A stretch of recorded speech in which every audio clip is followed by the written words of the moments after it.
They ignored the woman in row 9 because nothing about her demanded attention. She boarded late, slipping into the aisle just as the gate agent made the final call, apologizing to no one, eyes down, hoodie pulled forward as if she wanted the fabric to erase her outline. No designer bag, no military haircut, no nervous chatter, just a carry-on scuffed at the corners and a quiet efficiency that went unnoticed in a cabin full of louder stories. The flight from Denver to Washington, D.C. had the stale predictability of routine. Business travelers already typing before the doors closed, a couple arguing softly about seats, a college kid filming the wing for social media. The air smelled like recycled oxygen and burnt coffee. Row 9 sat just ahead of the wing, close enough to feel the aircraft's heartbeat through the floor. That was why she chose it. She always did. As the engine spooled up, the vibration reached her bones first. Not the roar everyone heard, but the deeper language underneath it, the subtle asymmetry, the rhythm most people never learned to recognize. Her fingers rested lightly on her knee, tapping once, then again, unconsciously counting cycles. She closed her eyes as the plane lifted, not in fear but in habit. At 31,000 feet, the seatbelt sign chimed off. Relief rippled through the cabin. Laptops opened. Conversations resumed. A flight attendant rolled the drink cart forward, heels clicking in a steady pattern down the aisle. The woman in row 9 didn't move. She listened. The aircraft leveled, but something was wrong. Not wrong enough for panic, yet, just enough to make her jaw tighten. The vibration had shifted, barely, a change so subtle it lived on the edge of perception. To everyone else it was nothing. To her it was a sentence spoken with the wrong inflection. She opened her eyes and stared at the wing. Sunlight glinted off metal, flaps steady, no visible icing. The sky beyond was a flat, endless blue, harmless, deceptive. A chime sounded from the cockpit. Soft, singular, wrong. Up front, Captain Mark Ellison frowned at the instrument panel. 30 years of flying had taught him to respect the small noises more than the loud ones. Loud meant obvious. Loud meant procedure. This chime didn't match anything on his mental checklist. The first officer glanced over. "You hear that?" Ellison nodded. "Yeah." Airspeed read normal, altitude stable, engine smooth, and yet the plane shivered. Just once. In row 9, the woman's fingers stopped tapping. She leaned forward slightly, eyes narrowing, attention sharpening as if a switch had been thrown. Her gaze flicked from the wing to the horizon line, then back to the cabin ceiling, feeling through the structure of the aircraft rather than watching it. The vibration was inconsistent now, not turbulence. Turbulence had randomness, personality. This was patterned, mechanical. A flight attendant paused beside her. "Can I get you something to drink, ma'am?" The woman looked up, startled, not by the question, but by how close the attendant had come without her noticing. She forced her shoulders to relax. "Water's fine," she said. Her voice was calm, too calm. The attendant handed her a plastic cup and moved on, already forgetting her. In the cockpit, the chime sounded again, this time louder. The first officer leaned in. "That doesn't match the system logic." Ellison adjusted his headset, eyes scanning. "It's not icing, temps are wrong." Another small shudder ran through the airframe. In the cabin, a man laughed loudly at something on his phone. Someone else complained about the Wi-Fi. Life went on, oblivious. The woman in row 9 didn't drink her water. She held the cup steady, watching the surface. It trembled, not enough for anyone else to notice, but enough for her to confirm what her body already knew. The plane wasn't stable. She pressed her bare foot lightly against the floor, feeling for feedback through the structure. The vibration reached her heel a fraction of a second before the sound reached her ears. That delay mattered. Her mind began assembling possibilities, discarding them just as quickly. Not engine failure, not weather, not structural damage. Sensors, she thought. Bad data was the most dangerous enemy in the sky. Pilots trusted numbers because numbers didn't panic. Numbers didn't lie. Except when they did. The plane dipped, just a breath, just enough to make a few passengers gasp before laughing it off.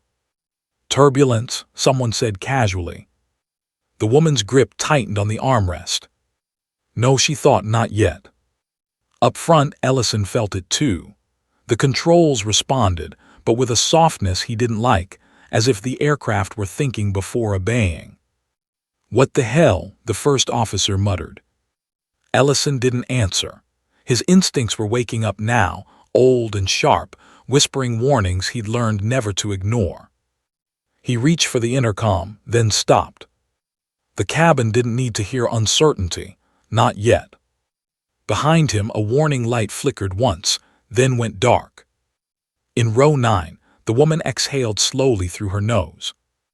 This was the moment she'd spent years avoiding. The moment where knowing too much became a burden instead of a shield. She had promised herself she was done with this life, done with responsibility measured in lives per second. She was just a passenger now. Just a woman in a hoodie. Another vibration rippled through the plane, stronger this time. Conversation faltered, heads lifted, eyes darted.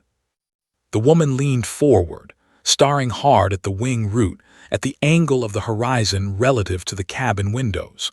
Her brain ran simulations faster than thought. If the sensor was feeding false airspeed. If the autopilot was compensating. If the pilots trusted the wrong numbers. Her pulse quickened. In the cockpit, Ellison swallowed. The instruments were beginning to disagree with each other, each one insisting it was right. "This isn't good," the first officer said quietly. Ellison nodded, his mouth dry. He keyed the mic again, then hesitated, caught between protocol and something deeper, more primal.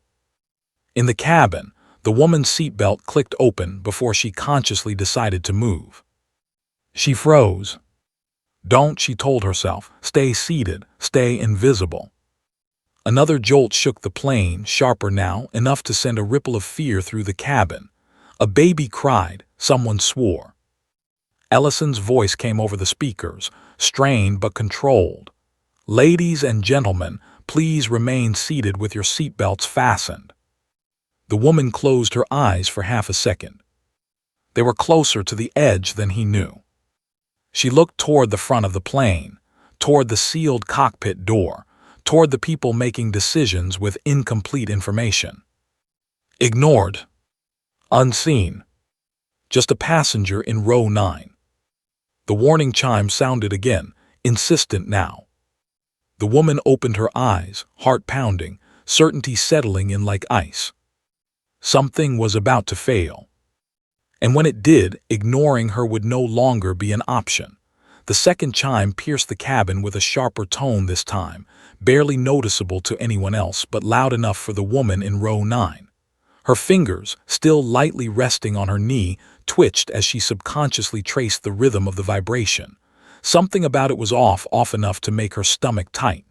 She wasn't a passenger. Not really.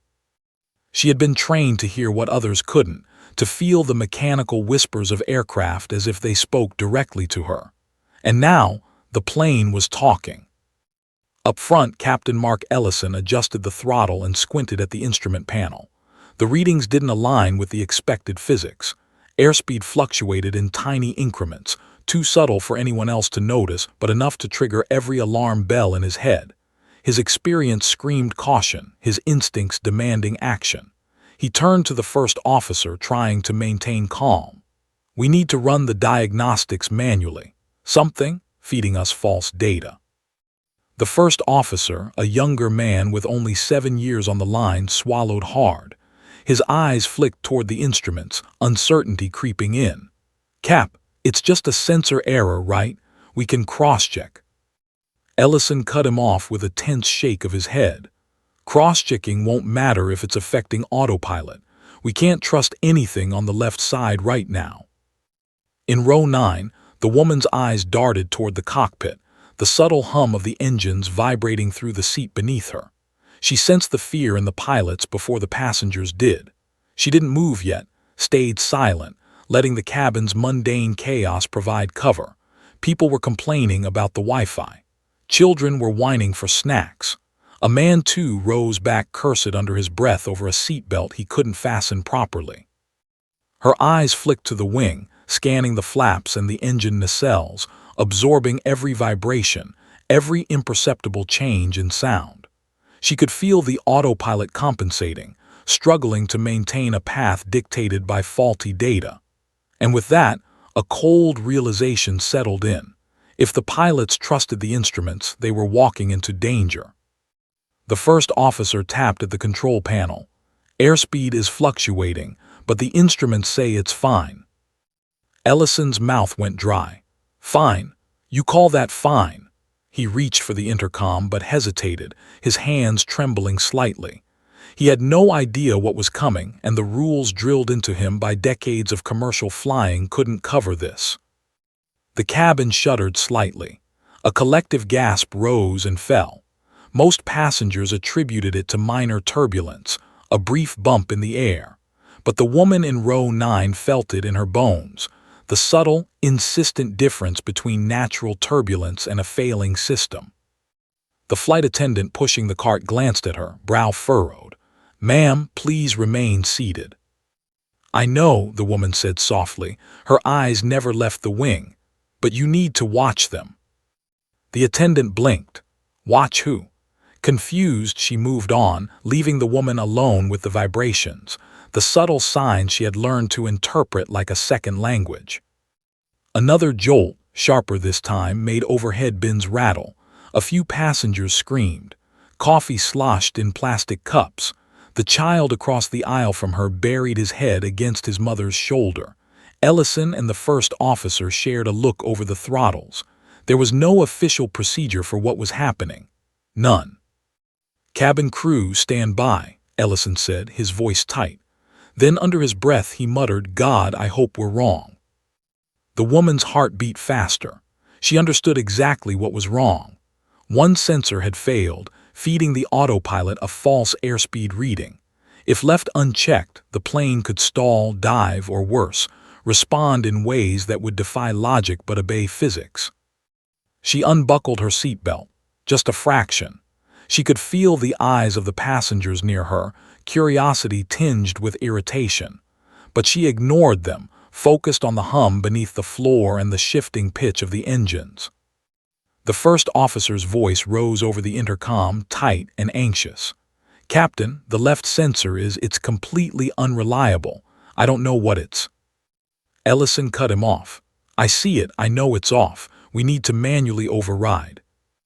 The plane shuddered violently, more pronounced this time. Drinks flew. The toddler screamed. A man shouted, "What the hell is happening?" The woman in row 9 stood abruptly, ignoring the murmurs and glances of irritated passengers. A flight attendant gasped, running toward her. "Ma'am, sit down." She turned toward the attendant, calm but firm, eyes sharp. "Your left sensor is feeding garbage. You're going to fight the autopilot using false data, and it will kill you if you don't listen." The attendant froze, her voice caught in her throat. What are you talking about?" Ellison swore under his breath in the cockpit, staring at the first officer. His instincts screamed, though he couldn't see her. Someone was in row 9, someone who knew exactly what was happening. Another violent jolt threw cabin service carts sideways. Drinks spilled, metal clanked. Panic rose. A man from the rear shouted, "Is this turbulence?" The woman ignored him, already moving toward the cockpit door with precise purpose. Her mind ran faster than anyone else's could. She calculated angles, velocities, autopilot compensation. She knew what she had to do. In the cockpit, the warning lights multiplied. Red, insistent. The autopilot hesitated as it tried to correct non-existent deviations. Ellison's hands gripped the yoke tightly. "We need to stabilize now." The first officer's eyes widened. "We can't trust the instruments." Ellison's lips pressed together. Then he made a choice. He keyed the intercom. "Cabin crew, please report." A flight attendant answered, panic in her voice. "Cabin is secure, sir. Passengers are." "Someone needs to help us," Ellison interrupted, frustration breaking through the calm training of decades. His voice lowered, a whisper meant only for those who could hear. "Anyone back there, anyone who knows what to do, call sign Viper." The words were almost lost in the hum of engines and the roar of passengers, but someone heard. Row 9. The woman's eyes snapped open. Her breath caught. The call sign, her old call sign, echoed across the cabin like a tether pulling her back into a life she had tried to leave behind. Her hoodie seemed suddenly too heavy. The vibration beneath her felt alive, urgent, like it was pleading. She moved forward, authority radiating without a word. She had been ignored for months, years even, blending into normality. Not now. Not when hundreds of lives depended on her. She squared her shoulders and approached the cockpit door, knowing that the next 9 seconds could decide everything. And as she reached for the latch, the plane shuddered violently once more. This time, it was no longer subtle. The passengers screamed. The cabin lights flickered. And row 9 stood ready. The plane shuddered violently, as if it had struck an invisible wall in the sky. Drinks sloshed over trays, laptops teetered on laps, and screams ricocheted down the aisles. The woman in row 9 unbuckled her seatbelt despite the chaos, letting her instincts guide her. She moved with purpose, not haste, weaving between panicked passengers whose eyes widened at her calm, precise movements. "Ma'am, please sit," a flight attendant shouted, her voice trembling. But the woman didn't look up. Her gaze was fixed forward, trained on the cockpit door. Every vibration beneath her feet, every irregular hum from the engines, spoke to her like a language no one else could hear. She understood the plane's rhythm, and it was off. In the cockpit, Captain Ellison fought to maintain control. Warning lights flashed relentlessly. The left airspeed sensor had failed completely, sending false readings to the autopilot. The aircraft, trusting its own instruments, fought against him. The yoke felt sluggish, resistant, as if it had developed a mind of its own.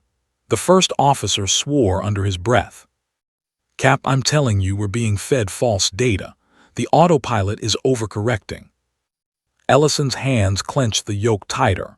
He tried to trust the instruments, the training, the years in the sky, but instinct told him something no gauge could reveal. Outside, the horizon seemed normal, almost mocking. The sky stretched wide and blue, a lie hiding danger. The woman in row 9 pressed forward, ignoring the murmurs and frightened glances. A small boy in the aisle shrieked as turbulence pitched the plane sideways. Drinks spilled, metal clanged, and a woman behind her grabbed the seat back, white-knuckled. The flight attendant tried to block her path, but the woman's voice cut through the panic like a scalpel. "Your left sensor is feeding garbage," she barked. "If you don't override the autopilot manually, you'll lose control." The attendant froze. A moment of disbelief rippled across her face. I don't understand." "I said move, now," the woman repeated, sharper, almost pleading. She could feel time fracturing. Every second mattered. She could calculate exactly how long before the false readings led to disaster. Up front, Ellison's hands shook as he fought the yoke. The autopilot struggled against the sudden corrections, and the plane's nose dipped slightly. A jolt of panic traveled through the cabin as passengers cried out, bracing for the worst. From behind the cockpit door came the sound of hurried footsteps. Ellison glanced over his shoulder just as the latch clicked. The door swung open. And there she was. The woman in row 9, hoodie still pulled low, eyes blazing with focus. Recognition flashed in Ellison's eyes. The call sign whispered seconds ago wasn't just a random plea. It was her, Viper. She didn't smile. She didn't hesitate. She climbed into the cockpit with the authority of someone who had done this countless times. "Override the left sensor," she said calmly, almost conversationally, though her voice carried the weight of command. Level the wings, trust me. Ellison hesitated for the briefest moment. Experience battled instinct. Years of flying commercial against years of fighting machines and surviving against impossible odds. But the autopilot was already struggling and the plane needed action now. He nodded, voice taut. Do it, take the controls. She didn't flinch. Her fingers gripped the yoke, muscles remembering movements that hadn't been used in years. The plane responded to her touch as if it recognized her authority. Instantly, the violent shudders lessened. The nose lifted slightly, leveling as she recalibrated their trajectory in mere heartbeats. The first officer stared slack-jawed. Who are you? No time for introductions, she said, eyes scanning instruments faster than humanly possible. The left sensor is dead. Ignore it. We're flying by feel, by reality, not by faulty numbers. Another violent dip hit, sharper this time as the autopilot resisted her command. But she anticipated it. With precise, confident movements, she countered the correction. The plane steadied. Behind her, the cabin remained tense. Passengers were gripping armrests, eyes wide. Nobody understood what was happening, but they could feel the sudden stability. The screams faded into quiet gasps. Ellison exhaled sharply, swallowing the lump in his throat. God, thank you, he muttered almost to himself. But she didn't respond. Her eyes never left the instruments. She adjusted trim, tuned engine power, and spoke again. We're not out of this. We need to divert. Nearest long runway. No heroics. Right, Ellison said, still gripping the yoke with a white-knuckled tension. We'll follow your lead. Time became elastic in the cockpit. Every second stretched as she monitored vibrations, cross-checked engine response, and corrected minute deviations faster than the autopilot could react. Outside, the sky seemed calm, a cruel contrast to the chaos inside the aircraft. In the cabin, a young woman whispered to her husband, "Something's different. We're not falling anymore." The woman in row 9, Viper, ignored them.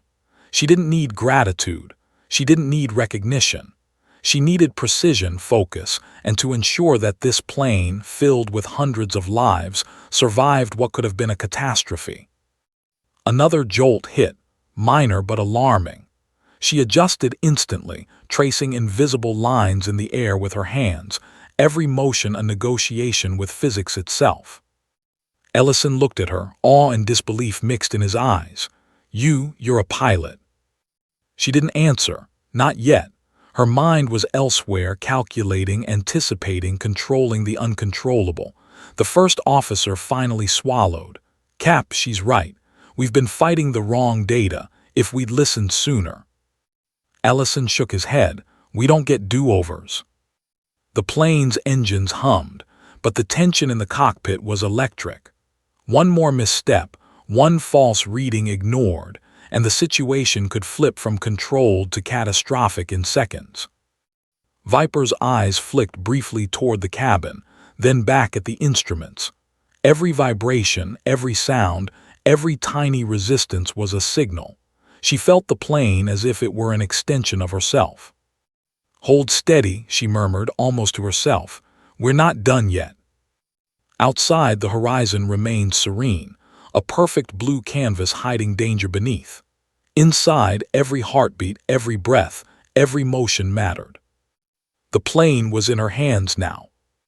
And row 9 had become the most dangerous and most important seat on Earth. The cabin lurched again, sharper this time. Drinks flew from trays. The toddler across the aisle screamed, pressing his face into his mother's shoulder.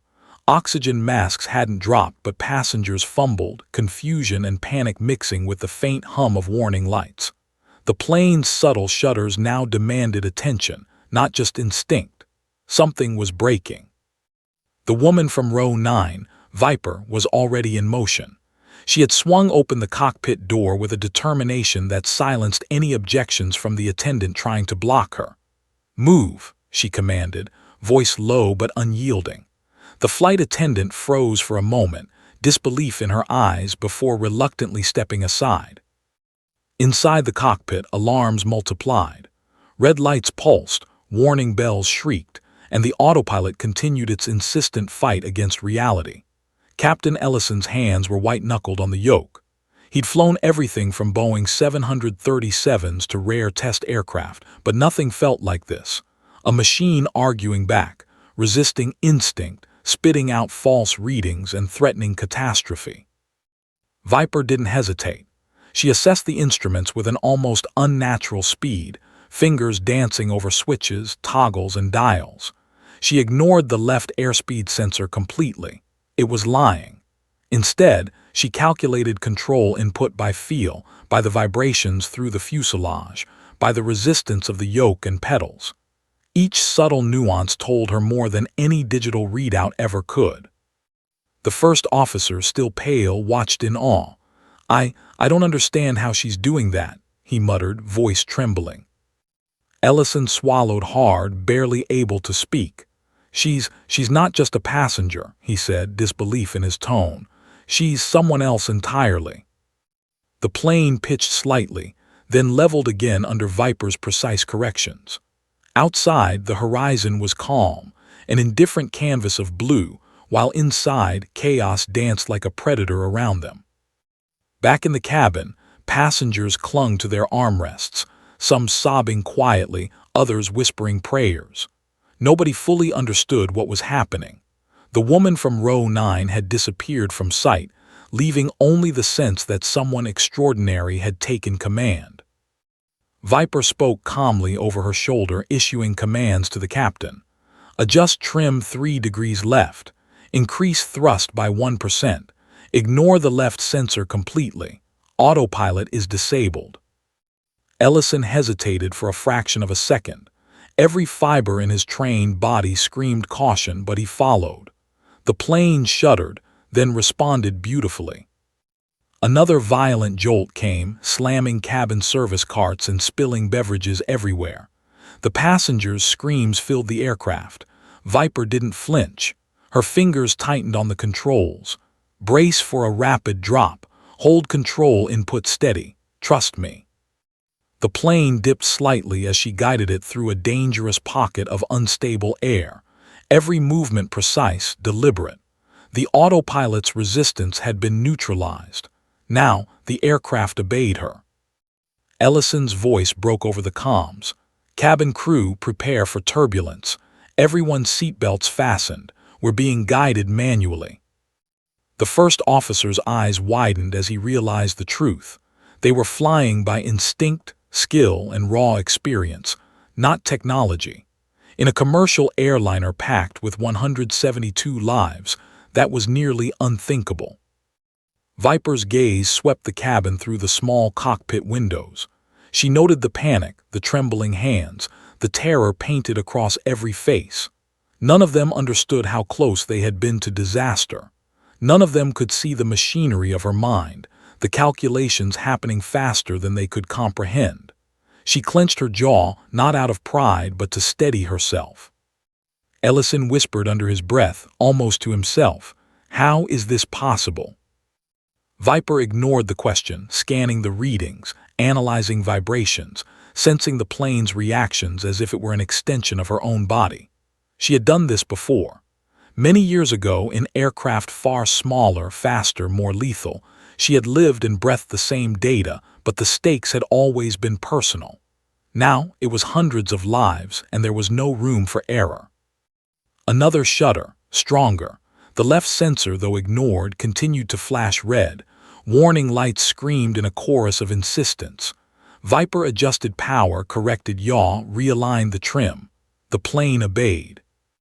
In the cabin, passengers whispered amongst themselves. "Is it over?" one asked, gripping the seat in front. Another shook her head, eyes wide, unable to see the cockpit hero orchestrating their survival. Viper's voice cut through the cockpit. "We need to descend. We can't risk holding altitude with unstable airspeed. Divert to the nearest long runway. No heroics, just precise landing." Ellison swallowed. "Nearest long runway, which one?" Her gaze flicked to the navigation display.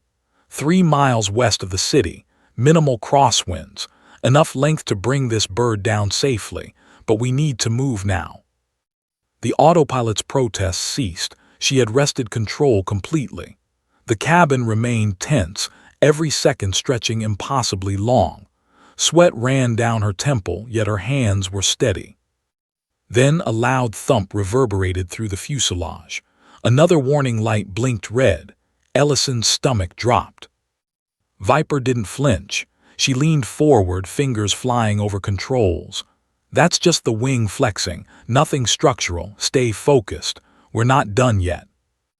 A sudden flash of light outside reflected off the window, a reflection, not lightning. But passengers screamed, hearts leaping. The turbulence had shifted, becoming more violent.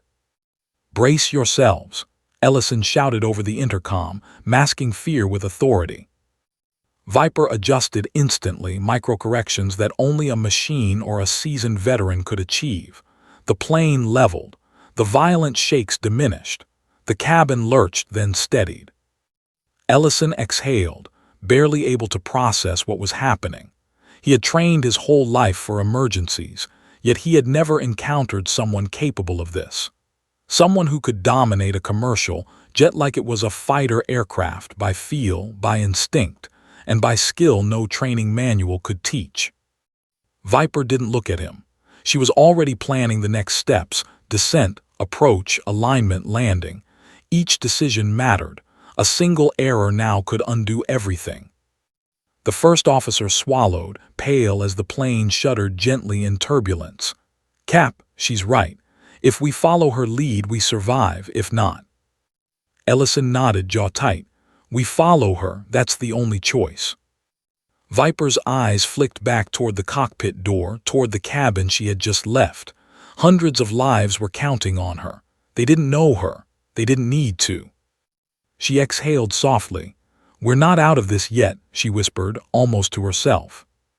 The plane groaned, obedient to her touch. But the storm, both mechanical and psychological, was far from over. And in row 9, she had become more than a passenger. She had become their only chance. Viper's fingers tightened around the yoke as the plane's nose dipped slightly, signaling the start of the descent. The cockpit was a symphony of alarms, blinking lights, and mechanical protest, but she read it like sheet music. Every vibration, every subtle hum in the engines, every micro-shudder of the fuselage was a note she could interpret, and she played them all with deadly precision. "Trim 3 degrees right," she said, almost casually, though the tension in her jaw betrayed the stakes. "Increase thrust by 1.5% on engine 2. Ignore the left sensor. It's lying." Ellison obeyed, gripping the controls alongside her, unsure whether to be in awe or terrified. The first officer monitored instruments but deferred entirely to her, finally understanding that she was operating beyond the realm of standard procedure. Outside, the horizon stretched flat and serene, a cruel contrast to the chaos inside. Passengers gripped armrests, knuckles white. Some whispered prayers, others sobbed quietly. The woman who had once been invisible in row 9 now carried every one of them on her shoulders, and nobody but the pilots knew it. Viper's eyes darted over every instrument, then to the outside sky, then back again. She spoke to the plane softly in a rhythm only she could hear. The autopilot had been disabled. Every micro-adjustment had to be done manually. Every second counted. One wrong input, one delayed correction, and hundreds of lives could be lost. "We're diverting to Reagan National," she said finally, eyes locked on the navigation display. "It's the longest runway within reach, minimal crosswinds, but we need a clean approach, no unnecessary corrections. Move gently." Ellison nodded, swallowing hard. "Roger that." His hands shook slightly on the yoke. "You're incredible. I can't believe this." She didn't answer. Not yet. Her focus remained absolute. "Descending, 3,000 feet per minute," she instructed. "Monitor the wings. Watch for flex, nothing structural yet, just pressure. Adjust only if necessary." The plane lurched slightly, a warning thrum that traveled through the cabin floor.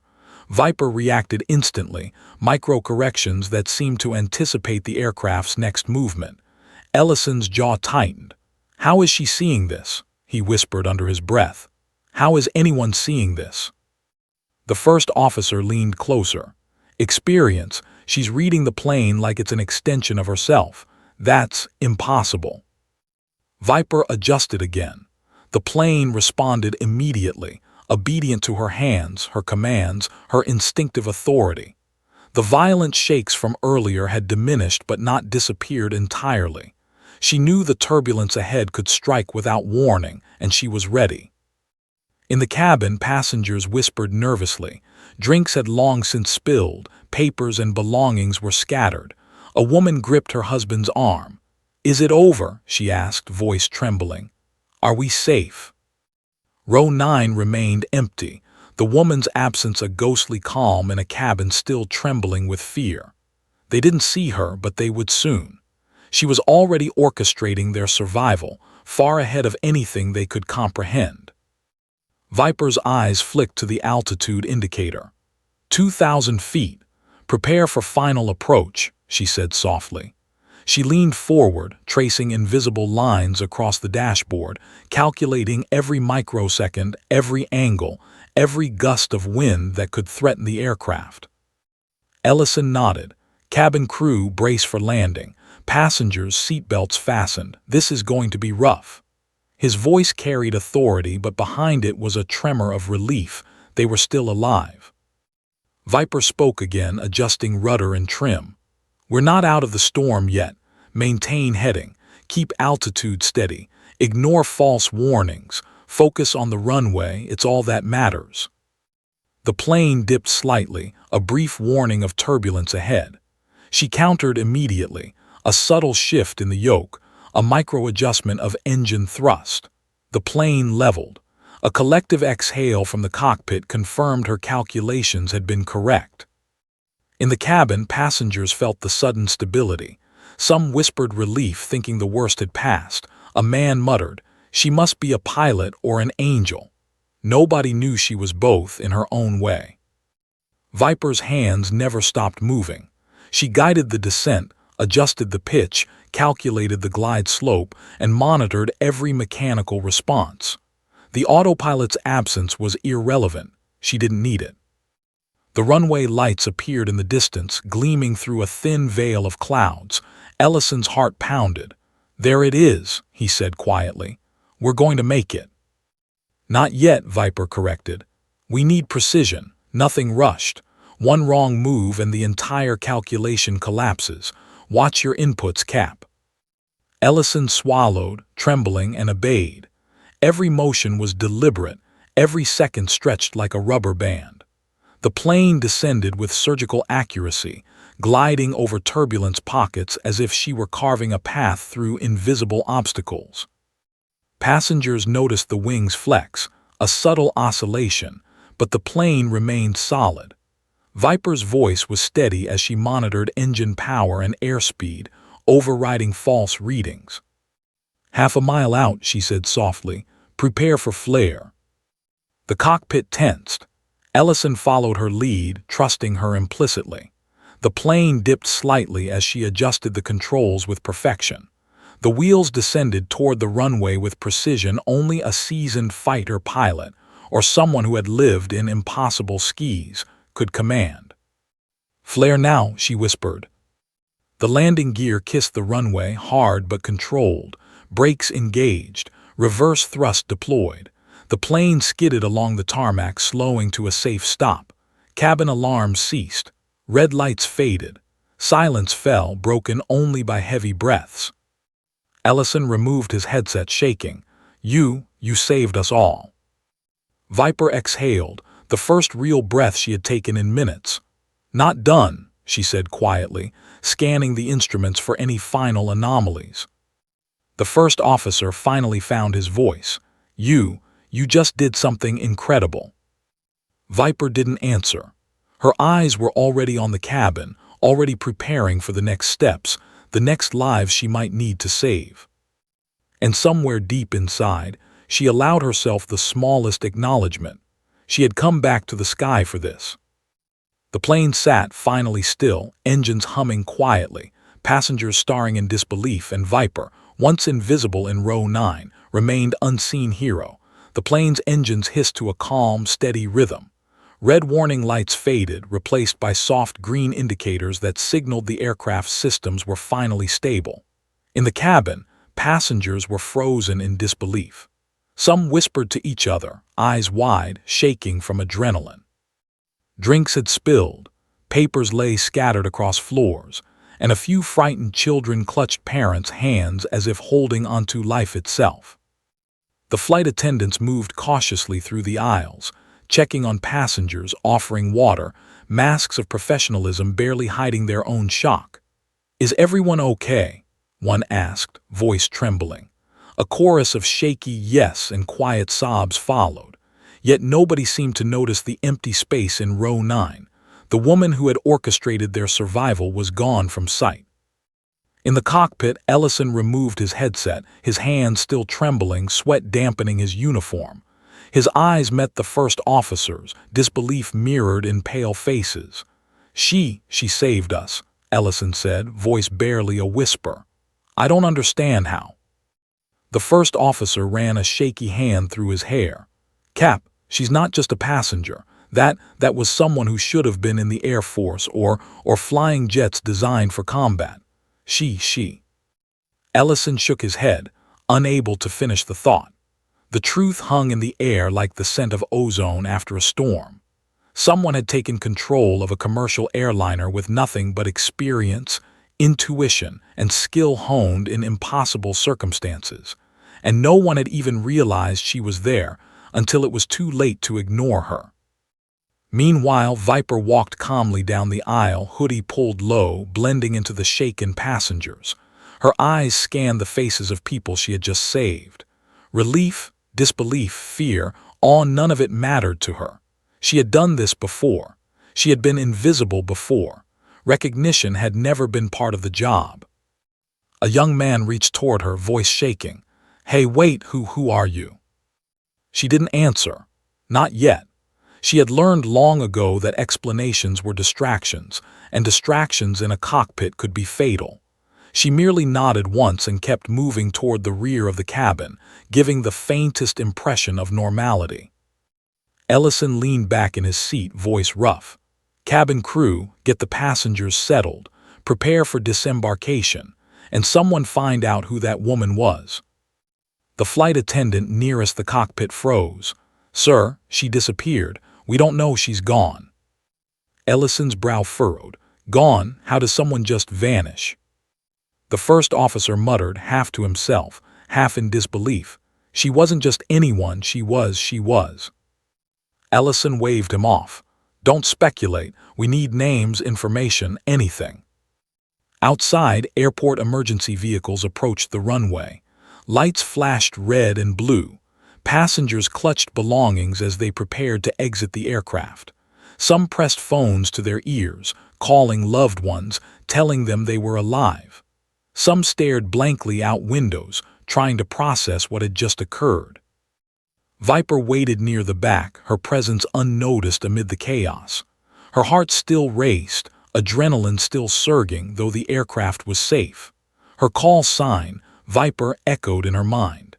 It had been whispered seconds ago by Ellison, a desperate plea that had brought her back from a life she had tried to forget. She exhaled softly.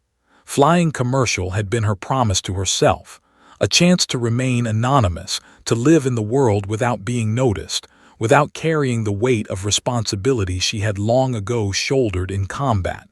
She had kept that promise for 7 years, until now. A passenger approached timid, holding a phone. I think you saved us. I don't know how, but..." Viper shook her head gently. "I'm just glad you're all okay." She slipped past, hoodie low, her movements deliberate and calm. Recognition wasn't necessary. Gratitude wasn't required. She had done what needed to be done. Ellison watched her from the cockpit. "I want her name," he muttered, voice tense. "I need to know who she is." A flight attendant approached cautiously. "Sir, she boarded late, no ID, she just disappeared after landing. Nobody saw her leave."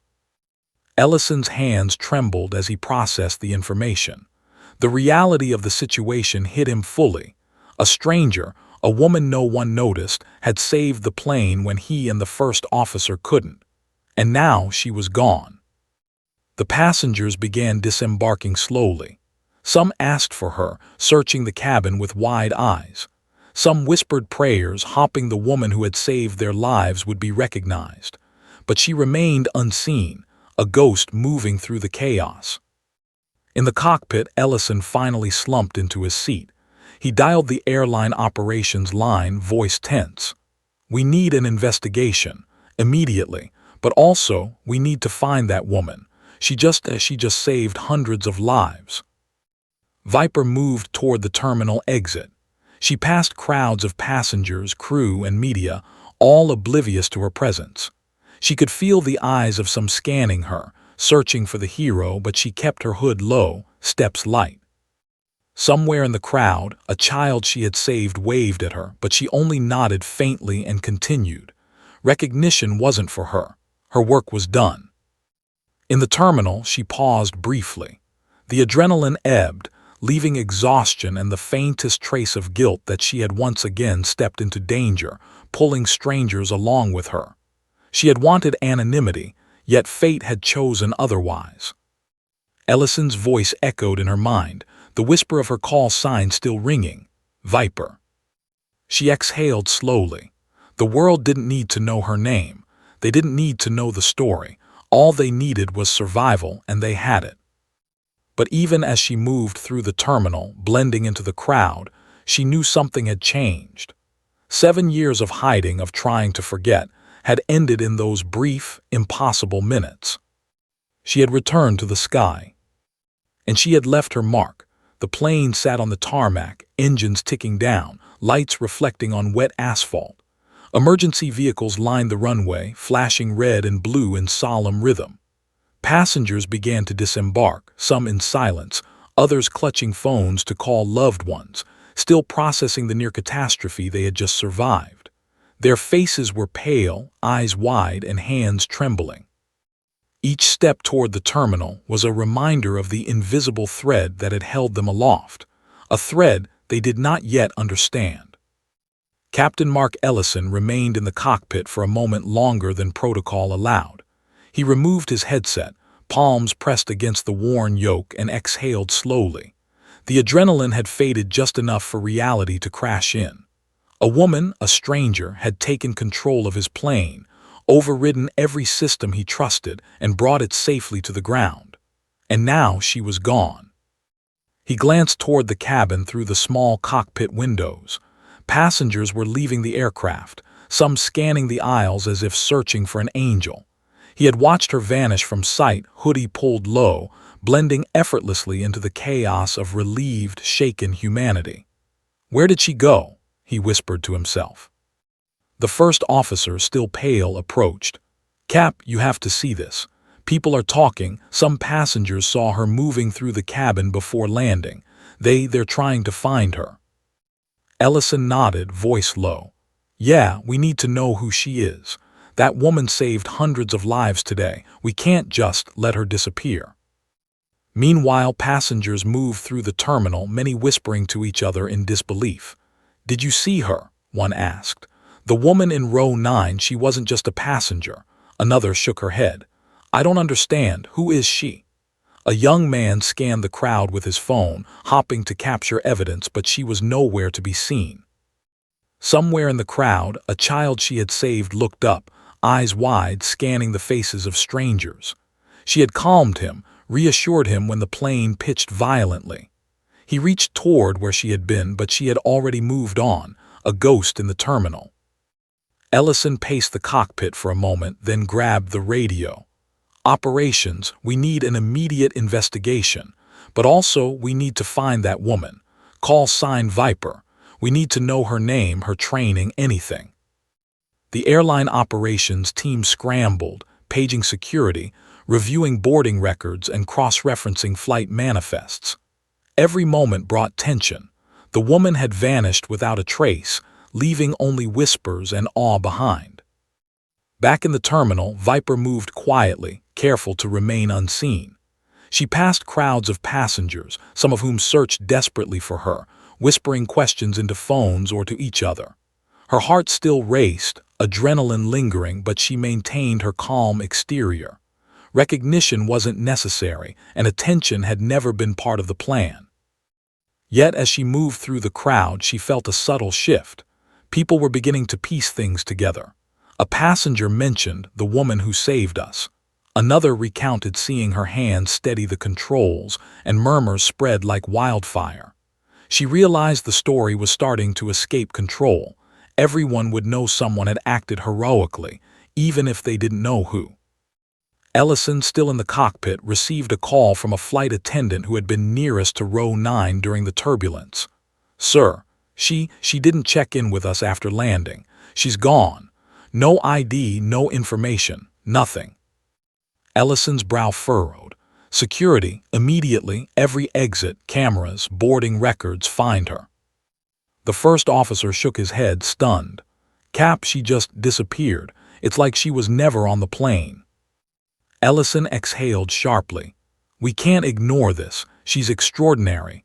The world needs to know about her, but we also need to respect her choice to stay hidden if that's what she wants." Meanwhile, Viper paused near a set of glass doors leading to the terminal concourse. Her gaze swept the crowd, and she saw the panic, relief, and curiosity in the faces of the people she had saved. She felt a wave of emotion, a mix of pride, exhaustion, and something deeper. She had promised herself years ago she would stay invisible, live a quiet life. But in 7 minutes, that promise had been broken by necessity. A journalist nearby whispered into a recorder. "Passengers say a woman, an unknown passenger, may have saved the plane.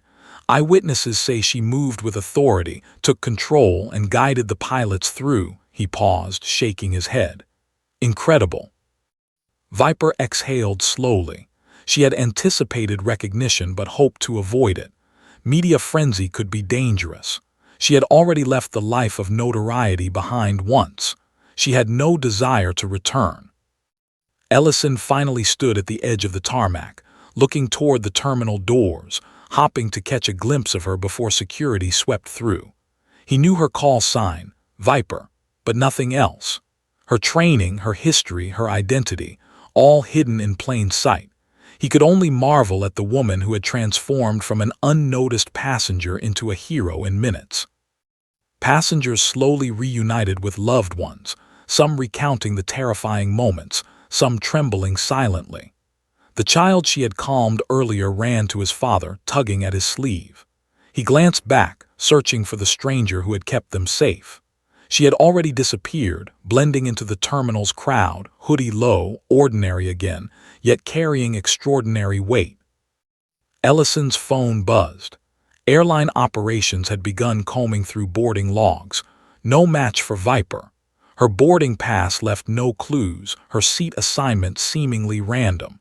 It was as if she had appeared for the flight solely to do what needed to be done, and then vanished again. He exhaled, voice low. "She saved hundreds of lives, and the world may never know her name, but I know, and I won't forget." The first officer nodded, eyes wide. 7 years hiding, and she still knows how to fly, how to survive. How incredible. In the terminal, Viper finally paused, leaning against a pillar. She allowed herself a small, private moment to breathe, to feel the weight of the lives she had carried in 7 minutes. 7 minutes where the ordinary became extraordinary, and a quiet, anonymous woman became the only thing standing between survival and catastrophe. Her eyes flicked toward the plane, now surrounded by emergency vehicles and media cameras. Recognition could come, but she hoped it wouldn't. She had done her work. That was enough. Yet somewhere deep inside, she knew one thing. She could no longer hide completely. That whisper of her call sign, Viper, had drawn her back into a world she thought she had left behind. And the sky, patient and indifferent, waited for her return. The airport terminal buzzed with activity, a mix of panic lingering from the flight and curiosity from passengers, media, and staff. Everywhere, people whispered about the woman in row 9, the passenger who had appeared out of nowhere and saved them all. The name Viper had begun to circulate after Captain Ellison's whispered plea, the code name he had called over the intercom in desperation. Nobody knew who she was, but everyone sensed she was extraordinary. Outside, reporters crowded near the runway, cameras trained on the plane. Inside, airline staff tried to reconstruct the incident from fragments, alarms, sensor failures, and eyewitness accounts of a calm, confident woman moving through the cabin with authority. Panic turned into awe.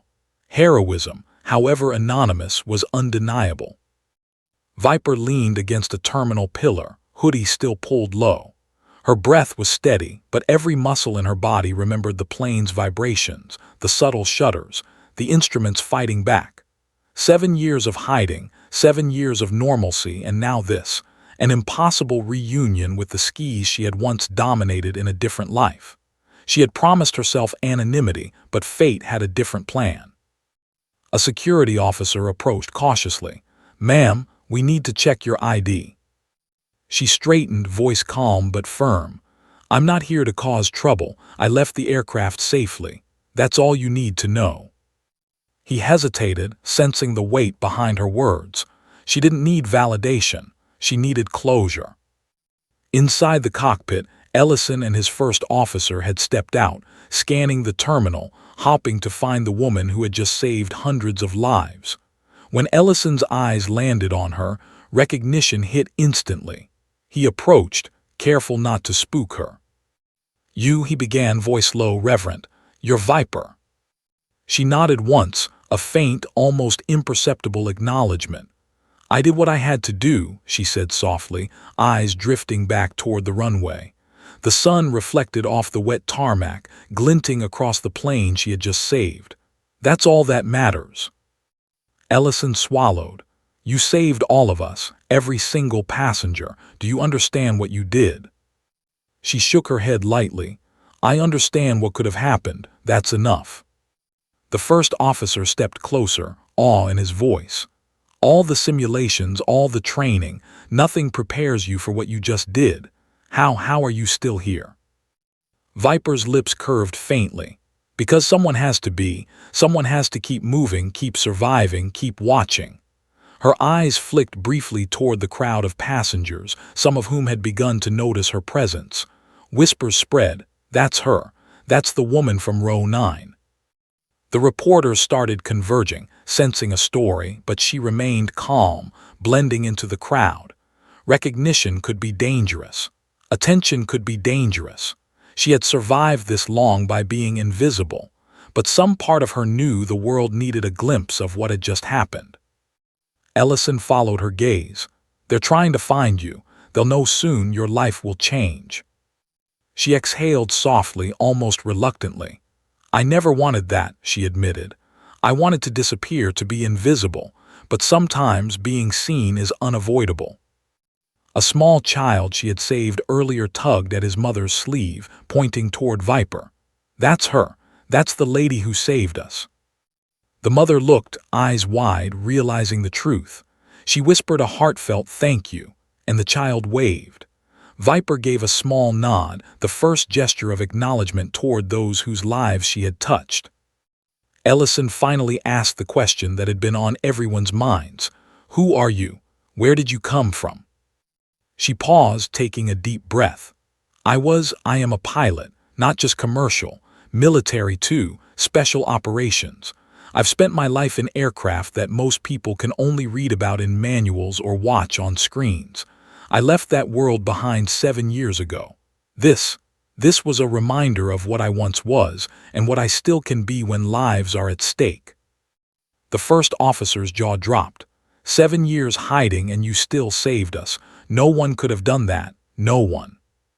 Viper's gaze softened slightly, the first crack in her armor. I don't do this for recognition. I don't do this for fame. I do it because it needs to be done, because lives matter. That's enough. Passengers slowly began to gather near the terminal exit, some having caught sight of her. Whispers grew louder. She's the hero. She saved us. Row 9, Viper, unbelievable. Ellison stepped closer, voice reverent. I don't know how to thank you. I owe you everything. Viper shook her head.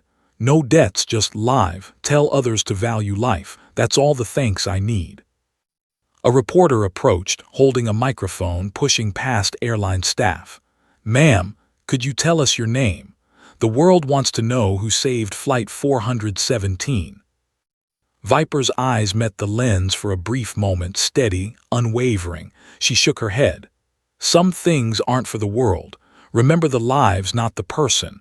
That's all you need to know. The reporter hesitated, realizing she would not answer, and nodded slowly. Understood. Thank you for everything. She turned, moving toward the exit doors. Passengers and crew alike watched, still awestruck, as the woman who had been invisible became legend without a name. Ellison followed her, keeping a careful distance. You've changed everything, he said softly. Viper's eyes met his, calm but carrying the weight of experience of survival. Sometimes, changing everything isn't the goal. Staying alive, staying capable, that's the goal. Today we survived. She stepped out into the crisp evening air, the terminal behind her buzzing with disbelief, awe, and gratitude. Lights reflected on the pavement, and a faint breeze carried the scent of rain and asphalt. She breathed in deeply, savoring the rare moment of peace. Somewhere deep inside, she allowed herself a small smile. She had returned to the sky, if only for 7 minutes. She had reminded the world and herself that invisibility didn't mean weakness. It meant readiness. It meant purpose. Viper disappeared into the crowd, hoodie low, ordinary once again to anyone who didn't know better. But to those who had lived through the terror, she was unforgettable. The woman in row 9 who had saved a plane full of strangers with nothing but skill, instinct, and courage. And though she would vanish once more, she had left her mark on every life she touched that day. The sky above was calm now, indifferent, patient, and eternal. And somewhere in it, Viper's presence lingered, silent and watching, ready for the next impossible moment when she would be needed.